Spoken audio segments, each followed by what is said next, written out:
कुलपति बनाए गए थे और हमारे बनारस हिंदू यूनिवर्सिटी के वाइस चांसलर भी थे, वीसी।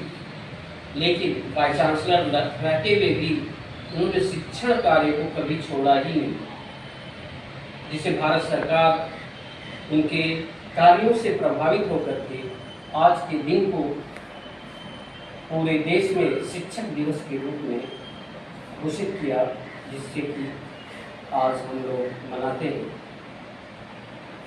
पर एक बात जरूर सोचनी है, आज हम शिक्षक दिवस या टीचर्स डे सेलिब्रेट करते हैं, क्या इससे पहले या सर्वपल्ली राधाकृष्णन से पहले क्या इस दिन का कोई महत्व नहीं था?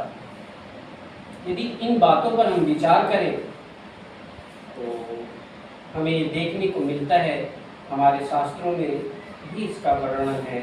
गुरुर् ब्रह्मा गुरुर्विष्णु गुरुर्देवो महेश्वर गुरु साक्षात पर ब्रह्म तस्मै श्री गुरुवे की बात की जाती है।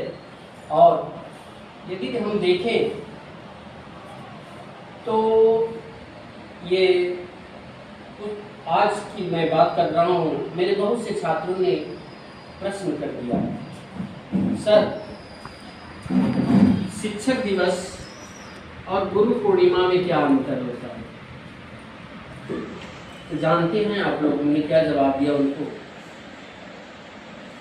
उतना ही अंतर है जितना रोटी और नूडल्स और चाउमीन में।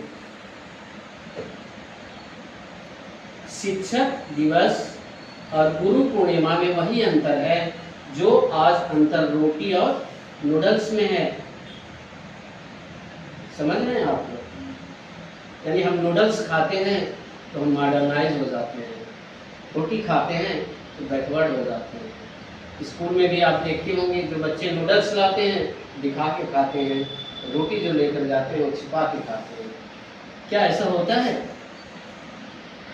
होता है, अक्सर देखने को ये मिलता है। उसी तरह से गुरु पूर्णिमा है। गुरु पूर्णिमा जो है वो रोटी है और शिक्षक दिवस क्या है? नूडल्स है, जिसको कि आज सेलिब्रेट हम लोग करते हैं। यदि हम और भी बातें करें तो हमें और भी बातें मिलती हैं। इसमें से आप लोग बताइए कि हनुमान चालीसा कितने लोग पढ़ते हैं या जानते हैं? हाँ, कैसे शुरू होता है बस ये बता दीजिए आप। श्री गुरु चरण सरोज रज। कहाँ से शुरू होती है?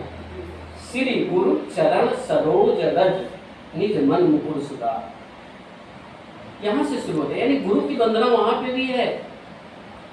दूसरी बात करें तुलसीदास की, तो उन्होंने एक बहुत बड़ा ग्रंथ लिखा जिसका नाम है रामचरितमानस। उसकी भी शुरुआत वहीं से है, बंदो गुरुपद पदुम परागा चरण सुभाष सुरसि अनुरागा, और उसका अंत है लागो मोहि राम, यानी भगवान का नाम बाद में आया। इसी बात को यदि दूसरे हम संत की बात करें, कबीरा की बात करें, उन्होंने बड़े स्पष्ट शब्दों में ये बताने की कोशिश किया कि गुरु गोविंद दो उखड़े काके लागो पाए, बलिहारी गुरु आपने गोविंद दियो बताए।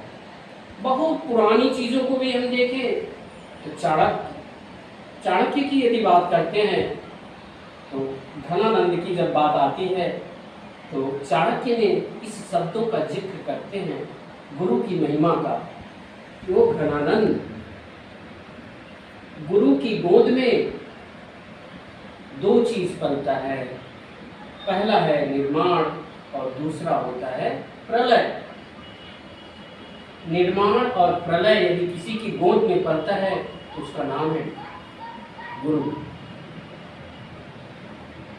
उसी में जो है निर्माण भी है और प्रलय भी है, जिसको कि दिखाया। लेकिन इसका बेस्ट एग्जाम्पल यदि हम देखें और भी जाए, द्रोणाचार्य ने इसको एकदम साक्षात दिखा दिया लोगों ने। उनके परम मित्र थे राजा द्रुपद, उनके दो ग्रुप के शिष्य थे, एक का नाम था कौरव, एक का नाम था पांडव। क्या नाम था? कौरव और पांडव। उन्होंने पहले कौरवों से कहा कि जाओ द्रुपद को बंदी बना के ले आओ, तो गए वो हार के चले आए। फिर पांडवों से कहा जाओ द्रुपद को ले आओ, वो गए और लेकर के चले आए बंदी बना करके। तो इसमें बहुत भाव छिपा हुआ, मैं वहाँ नहीं जाना चाहूँगा, आगे बढ़ाता हूँ अपनी बातों को। फिर बात आती है कबीरा पे मैं आता हूँ। कबीर ने कहा था क्या, गुरु की महिमा बहुत ही अपार होती है। क्यों? क्योंकि उन्होंने कहा कि 7 समुंदर मसी करो, मसी माने स्याही, 7 समुंदर को स्याही बना दो। 7 समुंदर मसी करूं, लेखन सब बन रहा है। सारे जंगल को मैं लेखनी कलम बना दूं, लेखन सब बन रहा है।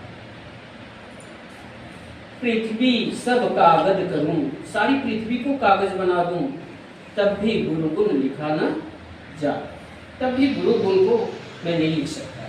जो कि इतना विद्वान होते हुए भी उन्होंने इस बात का जिक्र किया। लेकिन अब थोड़ा सा मैं आप लोगों पर आऊँगा, क्योंकि आप भी उन्हीं में से एक महान व्यक्ति कभी न कभी बनेंगे, क्योंकि आपके भविष्य में कुछ न कुछ पल रहा है। आज आप यहाँ पढ़ने के लिए आए हैं, यहाँ गुरजन लोग हैं, तो गुरजन लोग आपके प्रति अपने कर्तव्यों का निर्वहन करते हैं। आपको भी चाहिए अपने कर्तव्यों का निर्वहन करना चाहिए कि हमारी क्या ड्यूटी है, हमें क्या करना चाहिए।